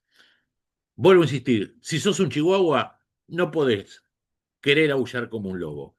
La clave de supervivencia de cualquier pequeña o mediana empresa, hoy como nunca, en esta transición como nunca, decididamente tiene que ver con construir diferenciación. En cosas pequeñas, pero construir diferenciación. Y tener muy claro que la búsqueda de la excelencia no necesariamente tiene que ver con la disrupción. Yo muchas veces veo y trabajo con muchos empresarios pymes que están buscándole a ver cómo pueden hacer para asimilar, para incorporar. Y está buenísimo, pero no lo fuerces, no lo fuerces. La diferenciación no necesariamente tiene por qué venir de la disrupción. La diferenciación puede venir de la mejora continua.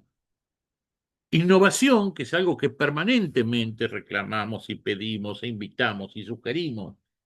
Innovación no necesariamente es disrupción. La innovación también puede generarse a partir de la mejora continua. Y la diferenciación, por supuesto que tampoco necesariamente es innovación.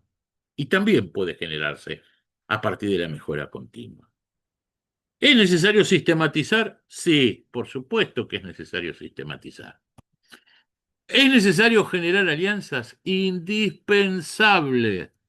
Si vamos a hablar de consistencia estratégica, es prácticamente impensable que en una transición del tipo de la que hablamos, una pyme pueda salir indemne sin generar un tejido de asociatividad muy fuerte.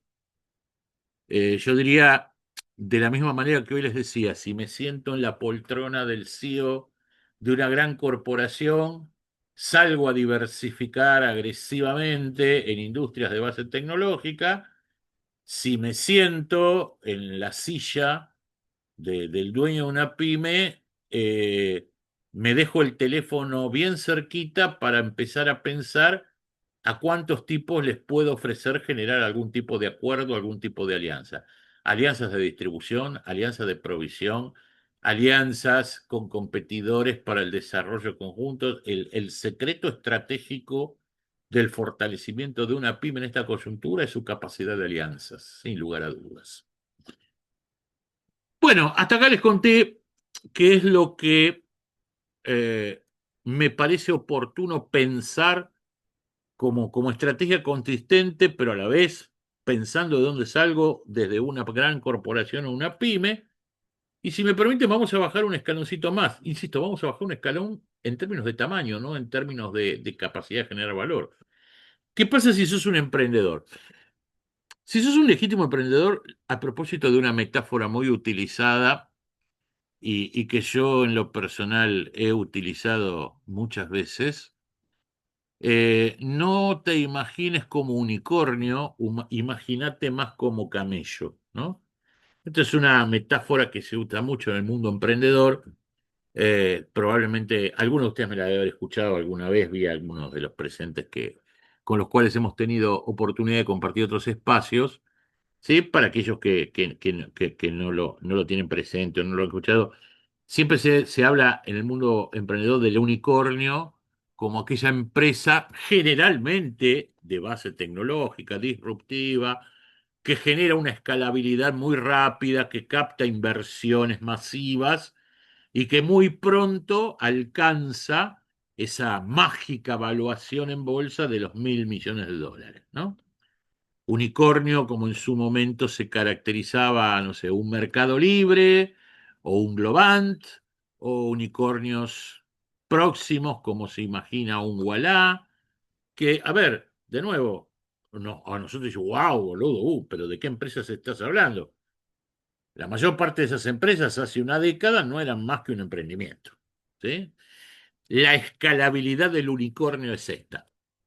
Pero nuevamente yendo a la transición y nuevamente yendo a las reales oportunidades, yo te diría que no te pienses como un unicornio, salvo que encuentres la piedra filosofal, no te pienses como un unicornio, pensate como un camello. Camello, en esta metáfora, de nuevo, que como les decía recién, se utiliza mucho en el mundo emprendedor, el camello es el que va pasito a pasito atravesando el desierto utilizando hasta las últimas reservas de líquido que conserva en su cuerpo, se banca el sol, se banca la sequedad, pero llega tranquilito hasta el oasis para reponer fuerzas. El camino del emprendedor no es mágico, creo que muchos de ustedes lo tienen claro y lo han vivenciado o lo están vivenciando. El camino del emprendedor es pasito a pasito, ¿sí?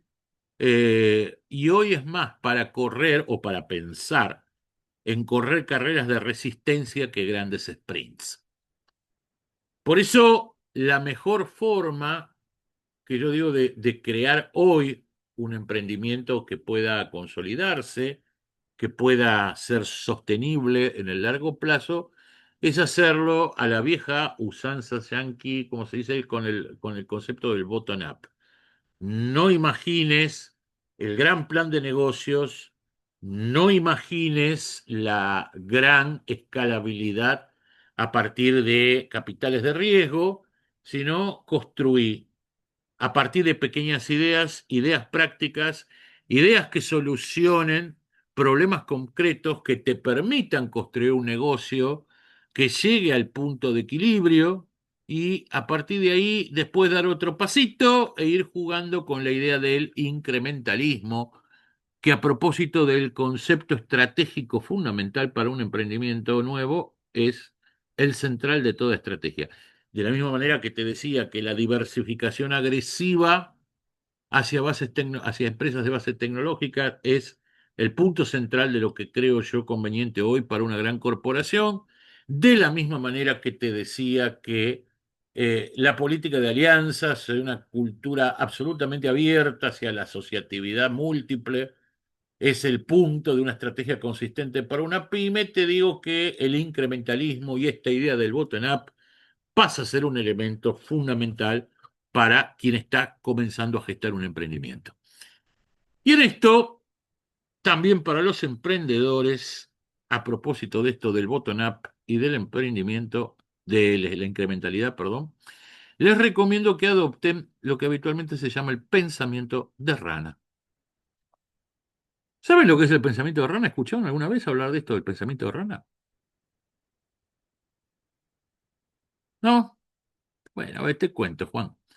Es una anécdota que no sé qué tan cierta será, pero vale como metáfora.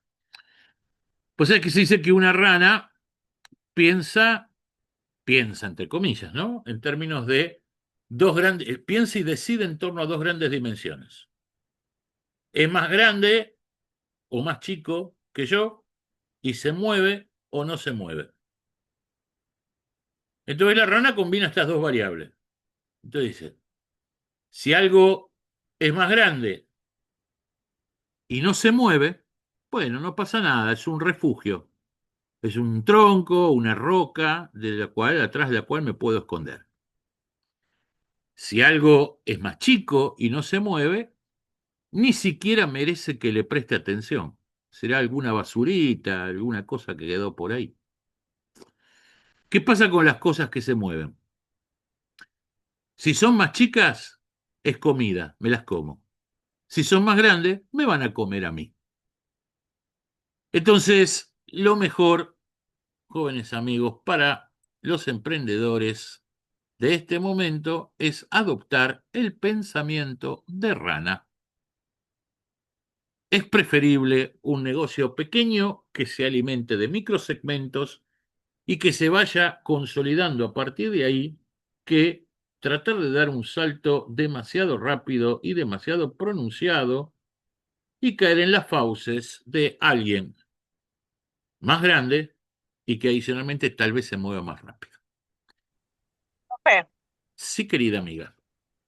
yo conocía la metáfora de la rana que decía que, bueno, la rana, viste, se va adaptando Sí, sí, a sí, cada vez. lo de Sense Ecosystem. Bueno, yo te conté otra metáfora de otra Está rana. buena, está Ujú. bueno. Así que ahora, Lore, ya podés hablar de dos ranas, no solamente de una. Bien, por supuesto que esto no viola principio fundamental de cualquier lógica emprendedora, ¿no? En esto, aquellos que tienen esta vocación no pierdan de vista que siempre el peor proyecto es el que no se hace, el que no se pone en marcha y como dice Rice, en aquello que internacionalmente se conoce como el Lean Startup, equivócate rápido, equivócate barato. Es lo mejor también que se puede considerar en esto. Siempre el éxito de cualquier emprendimiento tiene que ver con la persistencia y esto no cambia más allá de cualquier ruptura de paradigmas.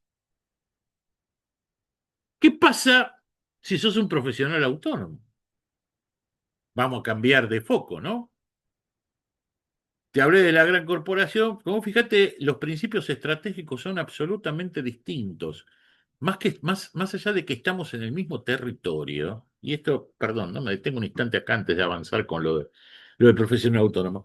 Más allá de que estamos en el mismo territorio, más allá de que estamos transitando por el mismo escenario y explorando las mismas tendencias, esto es algo muy importante que muchas veces se pierde de vista, sobre todo cuando nos empezamos a formar en este terreno, ¿sí? En el terreno de los negocios. Algo que se pierde de vista Vos podés transitar por el mismo territorio, podés tener el mismo escenario, las mismas tendencias, pero ¿desde dónde partís?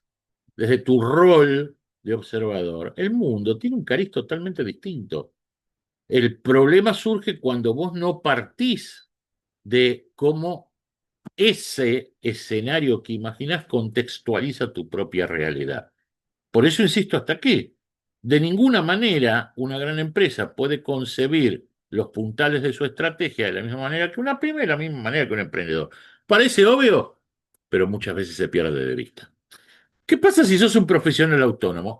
Vuelvo a algo que les decía hoy. Recuerden, el punto central de esto es definirte en términos de la capacidad que tenés para solucionar problemas, ¿sí? Y algo indispensable en términos de tu éxito como profesional autónomo, por supuesto que es construir tu marca personal. Hace poco con varios de ustedes, bueno, no tanto de lo de hoy, pero con varios de los que están hoy aquí presentes, estuvimos charlando sobre este tema de marca personal. La verdad que está buenísima esta idea de poder desarrollar tu profesión en forma independiente, pero si no laburás y si no la remás para construir una marca personal sólida ante todo, también es principio estratégico fundamental. De la misma manera que decíamos, como en los capítulos anteriores, ¿no? La base estratégica para una gran empresa es esta, para una pyme es esta, para un emprendedor, para un profesional independiente, la base estratégica fundamental es la construcción de su marca personal. Que su propio nombre sea reconocido, ¿sí? Como una identidad propia, donde por supuesto los ejes centrales que construyen cualquier marca personal tiene que ver con lo que vos transmitas en términos de tu profesionalidad, tiene que ver con el beneficio real que puedas ofrecer eso. Che, pará, ¿qué tipo de solución tengo? Poder mostrar tu éxito técnico, tu éxito comercial, la estabilidad de tu propósito. Me detengo un instante en esto último y también para los jóvenes que desarrollan su actividad profesional o que tratan de desarrollar su actividad profesional en forma independiente. No hay una cosa más que destruya más rápidamente la credibilidad, que es cuando uno cambia todos los días de enfoque. Cuando uno un día está comunicando determinado tipo de soluciones, insisto, determinada propuesta de valor basada en determinadas soluciones y a los 2 meses cambió y está ofreciendo otra. Paremos con esto. Todos sabemos, los que alguna vez hemos desarrollado en forma autónoma nuestras profesiones, todos sabemos que cuesta parar la olla, que cuesta pagar los servicios y que uno en un determinado momento tiene que salir a facturar y pegarle un palo en la cabeza al que se le cruza por delante y sacarle la plata que lleva en el bolsillo. Pero seamos cuidadosos con esto. Como siempre digo, siempre es una decisión muy difícil decir que no, es una decisión muy difícil decir este no es mi negocio, es una decisión muy difícil decir yo no me ocupo de estas cosas, pero si no resistís esta tentación, el riesgo de la pérdida de identidad es muy fuerte, muy, muy fuerte. Porque una base fundamental del éxito de un profesional autónomo es poder construir autoridad. Poder construir autoridad es ser reconocido como alguien que tiene la posta realmente en la solución de determinado tipo de problema. La autoridad se construye, es un fenómeno comunicacional. No me voy a desviar para esto, para este lado, podríamos hablar mucho sobre esto, pero a propósito de esa clave estratégica que es desarrollar la marca personal, lo primero que tenés que hacer, tu primer línea comunicacional para el desarrollo de una marca personal es empezar a construir autoridad. Construir autoridad significa, che, este pibe, esta piba es bueno en esto. Y esto es un fenómeno comunicacional. Pero ojo, no solamente alcanza con construir autoridad. Y por eso lo que decíamos de la identidad, y por eso lo que decíamos que el corazón de todo esto es la marca personal, porque también hay que dotar a esa marca personal de 3 componentes esenciales: emociones, valores y autoconfianza. Esto es lo que genera una marca. Esto es lo que genera cualquier marca. Y con más razón aún lo tiene que generar la marca propia.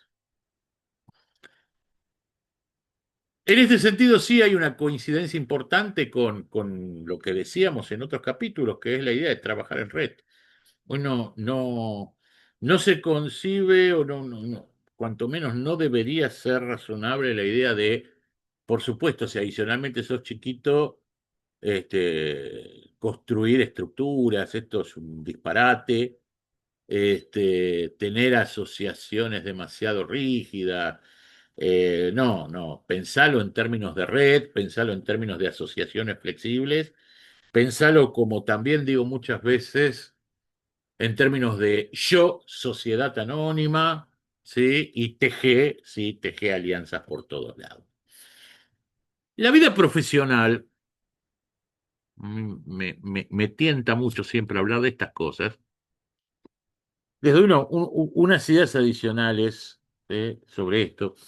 La vida profesional cada vez debe concebirse más como un portafolio de actividades. Eso que decíamos hoy de la economía gig es el modelo, ¿sí? Es el modelo de negocios, ¿sí? El modelo de negocios a desarrollar por aquel que pretenda desarrollar su profesión autónomamente.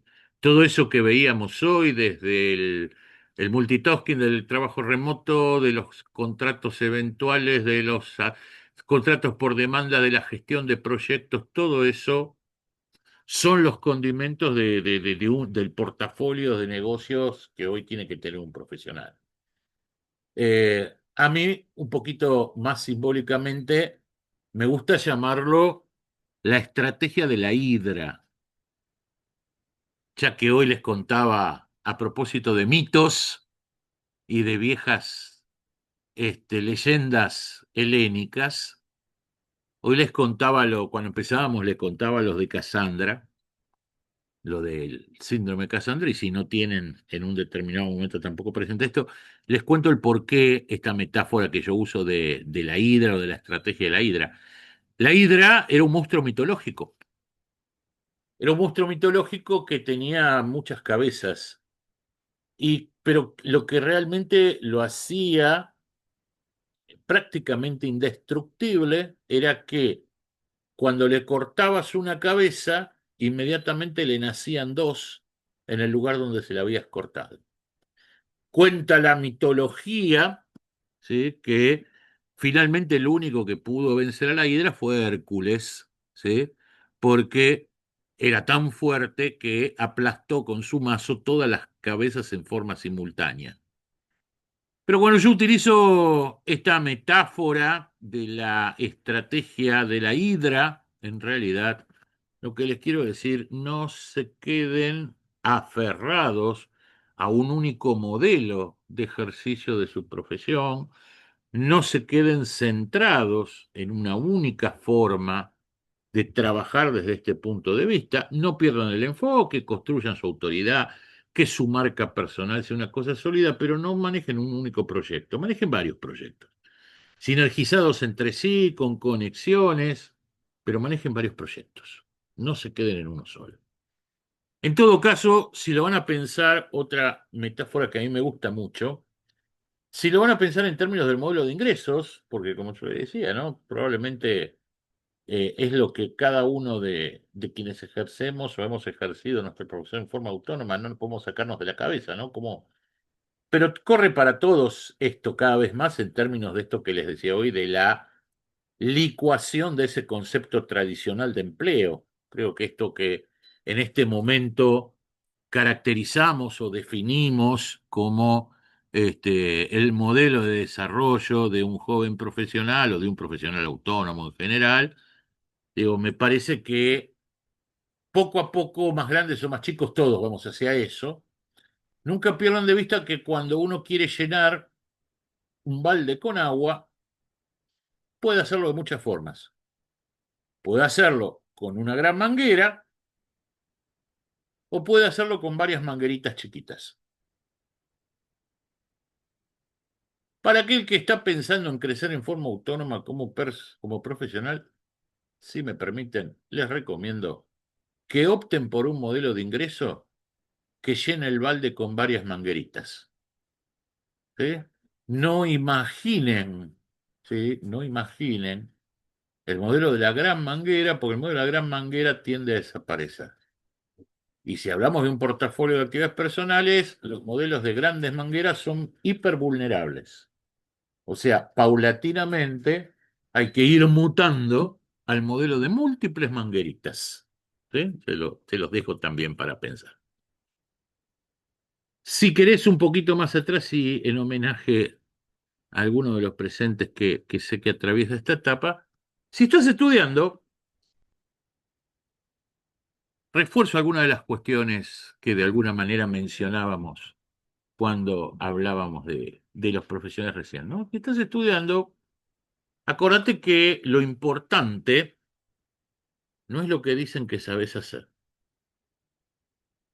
no es lo que dice formalmente tu título, o lo que va a decir formalmente tu título, lo que dice el nombre de las materias que cursas en la carrera que estás siguiendo, y mucho, muchísimo menos lo que dicen las incumbencias, las famosas incumbencias, chicos.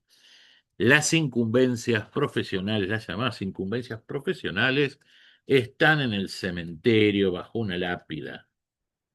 Y si en algún momento se levantan cual caminante nocturno, va a venir alguien y les va a clavar una estaca en el pecho. ¿Sí? Dejen de pensar su desarrollo profesional futuro en función de incumbencias porque esto no existe más. A veces hay que renunciar a esa idea de lo que se supone que sé, que en definitiva es casi como una camisa de plomo, y empezar a buscar en términos de aquellas competencias que de a poco voy dominando y empezar a probar. Nunca se olviden también, como dice una vieja metáfora, que si en un determinado momento querés encontrarte con tu príncipe, lo mejor que podés hacer es empezar a besar sapos. Alguno vas a encontrar. O no poner todos los huevos en la misma canasta, ¿no? Obviamente, ese es el concepto, también un concepto de fondo. Claro, para esto tiene que ver cómo te ves a vos mismo, ¿no? Pues sí, hay una cuestión de identidad que no puede disociarse. Siempre hay una cuestión que más allá de cómo lo definas va a estar presente, que es el desafío de poder, y por eso esta parte que podría ser para cualquiera, prefiero dirigirla especialmente ahora sí a los más jovencitos, de nunca pierdas de vista que el objetivo en este caso siempre es tratar de enlazar tu profesión con tu propósito personal. Y ya en el último capitulito de esto, me voy para la otra punta, para algunos otros viejitos como yo, casi tan jóvenes como yo. ¿Qué pasa si estás arrancando de nuevo? Por distintas razones. Pues bien, no creas que difiere demasiado esto de lo que decíamos recién en la otra punta del mapa, ¿sí? En todo caso, esto es algo que no lo voy a explicar detalladamente, valga como imagen, ¿no? Es algo que se conoce como el crecimiento espiralado, ¿sí?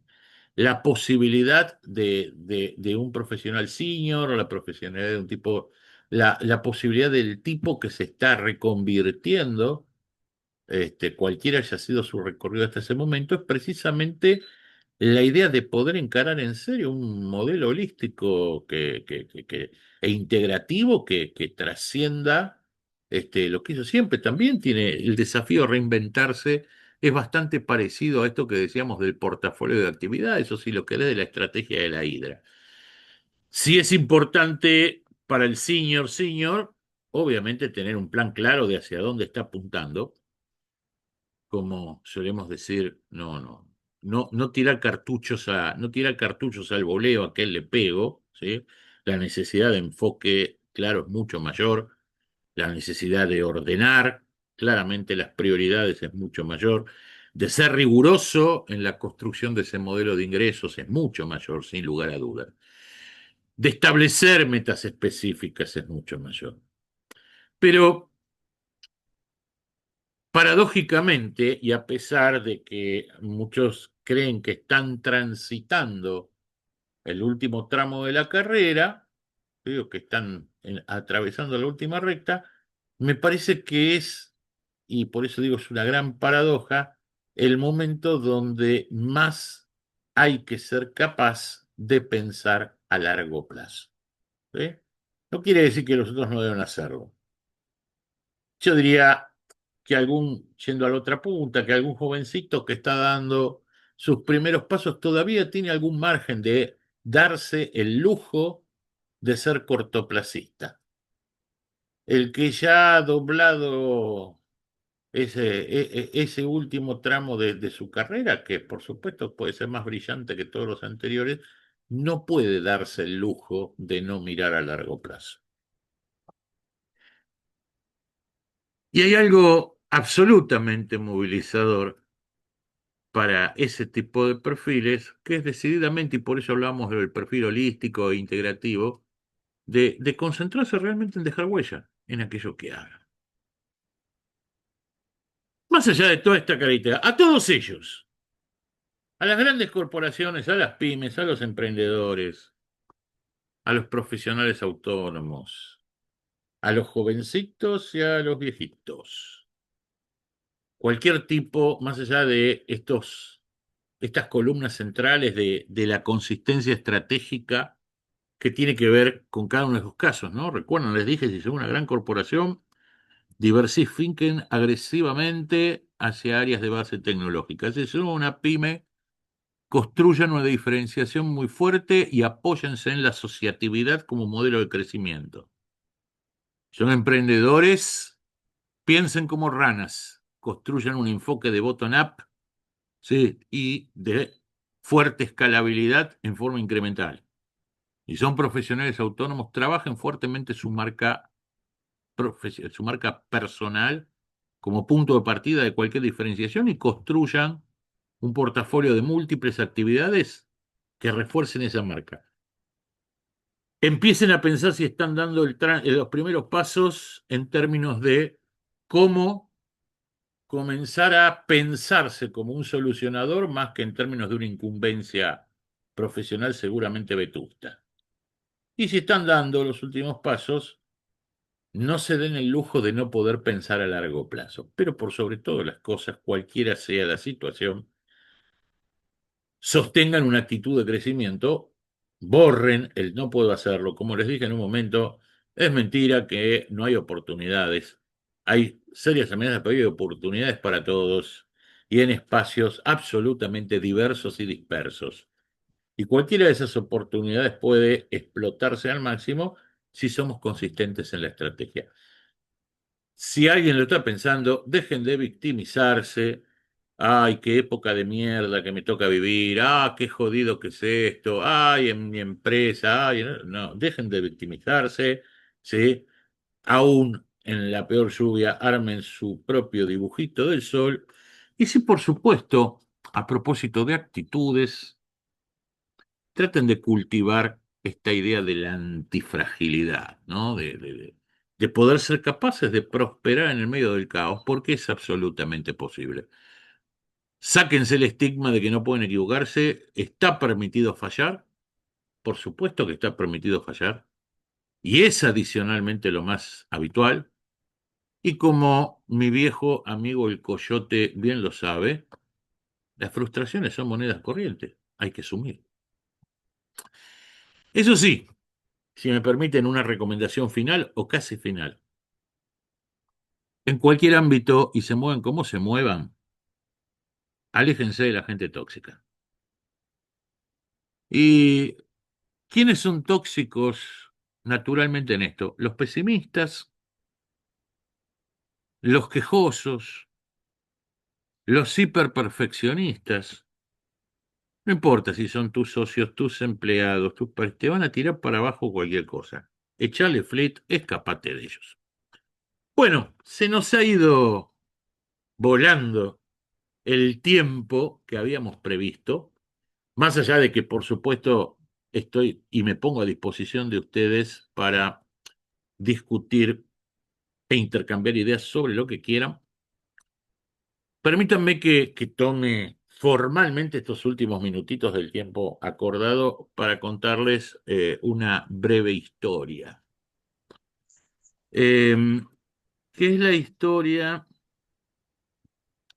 de un pueblito por ahí medio perdido, en el cual era una cosa muy tradicional que anualmente se hiciera concursos de leñadores.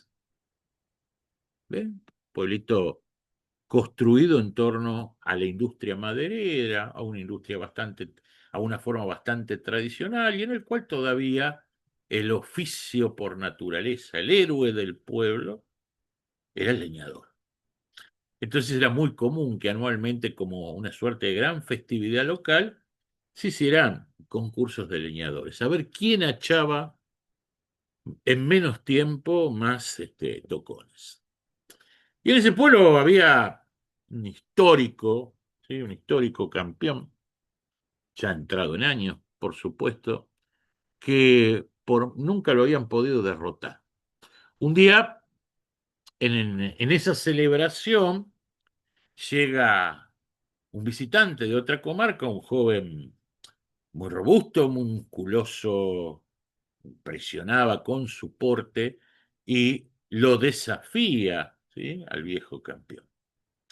Bueno, obviamente todo el mundo entusiasmado, ¿no? A ver si era capaz de revalidar sus títulos aquel viejo hachero frente al desafío impetuoso y por cierto intimidante, ¿sí?, de aquel joven que llegaba hasta él.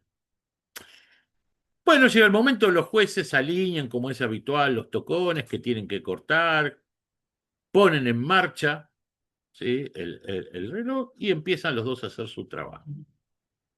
Al ratito, el joven desafiante ya había echado 3 tocones y el viejo campeón 1. Una ventaja importante. A la media hora más, el joven desafiante ya llevaba 6 y el viejo campeón 2. Ya parecía como indescontable. Media hora más, el viejo ya había llegado a los 6 y el joven desafiante no había podido avanzar mucho más allá del 7 u 8. Y cuando llegó el cuarto periodo, para mayúscula sorpresa de todos, el joven desafiante se estancó en los 9 tocones y el viejo campeón llegó sin problema a los 11. Qué gran sorpresa, ¿no? Qué gran sorpresa, no solamente por la forma en la que se había dado vuelta esa competencia, sino por lo que observaban que cada uno hacía y cómo ordenaba sus rutinas. El joven desafiante con todo ímpetu achaba y achaba sin parar. El viejo campeón se daba sus tiempos y cada tanto se sentaba a descansar. Pero ¿saben qué era lo más importante? Que cada vez que se sentaba a descansar, se dedicaba a volver a afilar el hacha. Y cualquiera sea el camino que sigas adelante. A propósito de esto que decíamos al principio, cuando hablábamos de aprender a gestionar la transición, de entender cuáles son los momentos en los cuales saltás de un paradigma a otro, de poner claro en este contexto de dónde partís y cuáles son las bases de la estrategia convincente, hay algo que también es común a todos, que es no perder de vista que tenés cada tanto que parar, afilar el hacha, porque si hay algo que cualquiera sea la situación es ineludible, es la necesidad de aprender a lo largo de toda la vida, en términos precisamente de lo que significa esta también llamada era del conocimiento. Bueno, por mi parte hasta aquí todo. ¿Está claro esto? ¿Qué les comparto? Sí. Bueno, Excelente, profe, como siempre. bueno, gracias, Juan. Bueno, como les decía, jóvenes amigos, la idea de esto fundamentalmente era introducirles algunas ideas que les sirvan para pensar y para pensarse, no importa de dónde partan. Las oportunidades están, como diría un en buen español, a por ellas, jóvenes amigos. ¿Mm?